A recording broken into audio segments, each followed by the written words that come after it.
for about a year and a half, and Hearthstone has been around since the starts. And he of course goes to all the lands that everyone attends. And of course there will be more lands coming up, as always. But for the moment we're loaded in the game. The ace match of this best of 3. It is going to be between a Protoss and a Terran. Would you do the honors, Lurlian? Would you introduce them?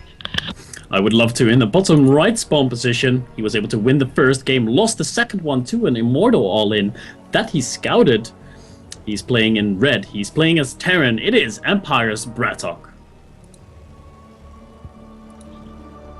And in the bottom left spawn position, we've got the green Protoss player whose name I've been pronouncing the wrong way all game long last time. He is in green. He is Protoss. It is Melle. Melle, of course, doing very well last game, considering that the proxy robotics facility was scouted so early by Bratok, and he still made it work, which is always very impressive to see. Melle, will he go for something aggressive again? Will he go for something crazy, a proxy Stargate maybe? Who knows? Will it be a more straight up, longer game? Bratok, of course, not going to want to go out. As we've said many a time today, Lurlian, this is the final opportunity for these players to qualify for Season 1 of the WCS. Therefore, everything on the line for them. If they don't succeed here, they will not be entered into the main tournament for Season 1. Of course, very stressful, and therefore you want to succeed, and the support for Todd is definitely going crazy. Every time you mention Todd, have you noticed Claris appears? Like, without fail. Like, you just mentioned Todd, suddenly Claris is there. It's like, Todd better qualify! Of course, Claris and Todd doing an amazing job of casting the Premier Division at the ESL WCS studios. Been brilliant to watch them load, so, of course, big shout out to them. Now, Lurlian, currently we've got 2 gases Gateway coming down for Melle, and we have got from Bratok just one barracks, and that's it. Yeah, same strategies that the players, or at least the same openers that they have played in the past couple of games. Todd, by the way, he's still in his game versus Stardust Light. Still that game 2, I believe, is going on. And the winner of this series will play against the winner of Todd versus Stardust Light for that qualification spot. So a lot on the line here. This is going to be so much fun to watch and see what happens. This time around, the probe goes by and zaps that SCV once, twice even. Wow, that's a daring move there, Mr. Probe. Zapping that SCV twice, losing a few of his hit points, but it will be able to scoot out of there. Who would you rather see playing against Todd? Bratok or Melle? Ooh, I'm going to have to go with Bratok purely because I prefer never to see a mirror matchup if it was my option, and that would always be good. But Melle is showing that it really got a lot of skill, and therefore it could be a really exciting PvP. Therefore, we will wait to see what else is going to go on, but I think both of them would be worthy to go through. This should be a very good game, and as we can see, for the moment, Bratok taking a much more defensive position, getting that bunker up, taking the quick expansion. Melle not yet given away, though, what sort of tech he's going to be going for. No, he's not giving away anything. This time we see Bratok scout really thorough. Look at that. He's got Marines running around everywhere, checking for proxy locations, but no proxy is going to be happening this time around. Melle is going to play this last game of this series out the way that the way that Artosis wants him to, and that is, of course, the macro way. He's going to throw down that Nexus, and that followed up by a Stargate, which is a very common thing to see in Protoss vs. Terran. That Stargate could be very effective. It could also get shut down. It depends what comes out. Most likely to be an Oracle. But for the moment, we do just see that clearly Bratok scouting around everywhere this time, going all the way around the map, making sure that no sneaky stuff is going to be occurring after that last game. Bratok behind this, just happily macroing up. He's up to just the 3 barracks and nothing else. He hasn't even got any add-ons for those yet, and therefore you should be seeing those chucked down, and literally as I say that, there goes the tech lab. Should be for a nice stim, because stim is always a nice spot, and you need to get out. It's a big critical part of the game. Yeah, you cannot live without stim. That goes for the Marines, of course, on Empire Bratok's army, as any Terran really does.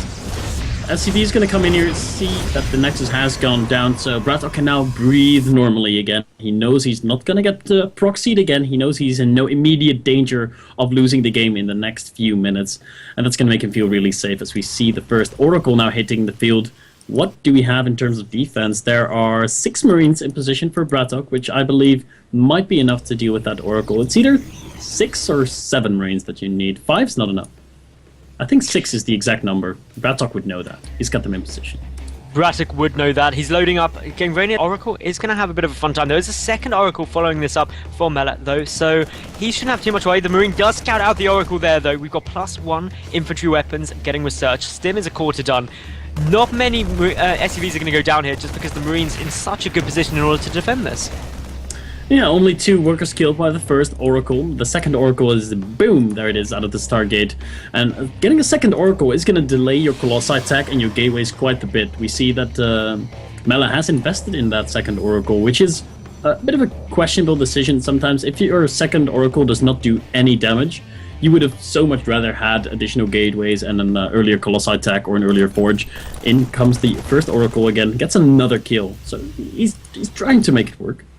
He's trying his utmost to make something work here. But we can see the Melle is running in with the second Oracle towards the main, but there's a missile turret there, a good number of Marines. This is really getting shut down incredibly well, and therefore it's not going to be that successful. And Bratok is going to start pulling ahead a little way there. Stim is nearly done, +1 is half finished. We've got the starport just about to complete as well. Lots of add-ons coming down. Meanwhile, for Melle, we do see that the robotics bay is about to, well, it's about half done. Therefore, Colossi Tech will be down shortly. The Forge getting started as well. These two just really teching up quite nicely. But those Oracles, the Protoss player is going to wish they had done more. Yeah, he's going to wish they had done more. That's only 3 Marines. That's not enough, but they have Stim. Is that enough?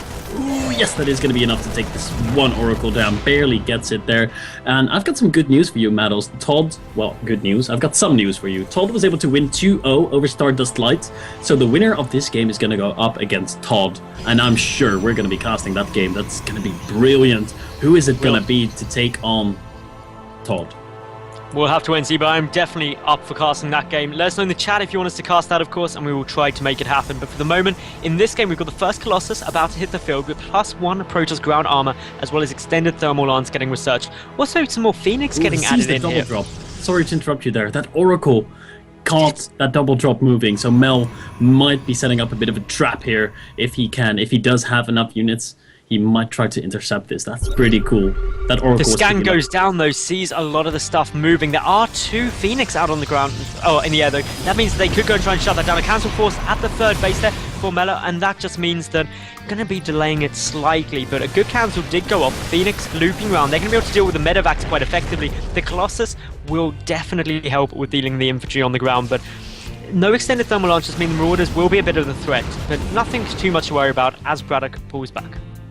Yeah, Bratok is going to get out of there, but the Phoenix are on an intercept course, and Bratok realizes that and is going to go over land area real quickly. Not that many Marines in this drop. Might have been able to focus the medevac down, but he's not going to try. Doesn't want to risk losing his Phoenix right now. A 4th Phoenix even coming out. What am I saying? A 5th Phoenix is coming out. Melle is playing a pretty unique style in Protoss vs. Terran, getting 2 Oracles and then going into 5, maybe even more Phoenix.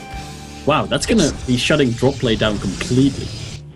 Yeah, there's no way that you're going to be able to drop with that many Phoenix down. It would just get annihilated, especially on a map like Newkirk, where there's so much dead space in the normal drop route that you can't even safely try and get things out of that medevac if they get intercepted halfway across. So really good play by Melle there. He's getting down the additional Colossi. Extended thermal lance about to kick in. In terms of upgrades, it's 1-0 up against basically 1 for the Protoss players, so very equal. Not too much to say about that. More Vikings are in production for Bratok at the moment in order to try and shut down those Colossi. The third base trying to get secured by the Protoss player at the moment. And a nice little, a really big revelation actually cast on the entire Terran force there. Nice little move, meaning that the Protoss player knows exactly where Bratok is moving. Yeah, that Oracle, it was pretty much useless anyway at this point in the game. Mid to late game Oracles, pretty useless unit to have, other than that Revelation, of course. That's so useful. So it went in, cast Revelation, and then got taken out by the Vikings, which did a lot of things for Melle. He was able to see the Viking count, he's going to be able to catch any army movement, and he's even seeing the SEV pool there, I would expect. He should no, be he's not seeing the SEV pool. No, the SEV pool is barely... Now he sees it. His observer sees all the SEVs coming along, so he knows this is going to be an all-in. Melle has to defend against this attack, and if he does, a lot of SEVs are going to be dead. Does he have what it takes? How many Colossi does he have? He has 2 out on the field, with a third one about to pop out. +1 attack is not yet done, but +1 armor has been researched. And These upgrades are going to play into it massively. The Viking positioning is going to be critical. Can the Colossi get taken out in time? Will the Phoenix be able to do group damage to those medevacs? We'll wait to see. But for the moment, Bratok, he's trying to get into a nice position. The third base will not be going down here for Melle. And we can see that the Phoenix, for the time being, are forced back. Phoenix are forced back. There's 14 SCVs in this push. So if Melle defends against this properly, which he might. I mean, he's in a pretty good position. He's got 3 Colossi on the high ground. He's got a lot of Phoenix. He is supply blocked right now, though. That is a bit of a shame. 4 pylons going up as he lost that pylon at his potential third base. Here come the SCVs to tank some damage. The Marines and Marauders spinning behind this. The Phoenix are flying in, maybe a bit too much in advance. Yeah, the Vikings, though, are doing some really nice damage, are able to knock out those Colossi incredibly quickly, suddenly without any splash damage. This infantry is going to be able to do a huge amount. Another Colossus has just hit the field, but does get sniped off there by Bratok, who is now in a fantastic position. The Nexus Cannon trying to do as much as possible, but I just don't see it working. In comes another stim. We can see that the natural is about to fall. Bratok in an amazing position. He's cleared out all of the Protoss army. Now, with the natural Nexus down, this is basically his game. The probes are falling so quickly. So much infantry remains. A force field is going to be utilized to prevent Bratok moving up any further, but the robotics facility goes down just before the Colossus pops. And I just don't see any way, unfortunately, the Melle will be able to hold this off. No, it's going to be Todd going up against Bratok in the next round. So that is very unfortunate for Melle. He played a good series, but he's going to have to GG out of here as Empire Bratok takes the victory 2-1 over the Dutch Starcraft 2.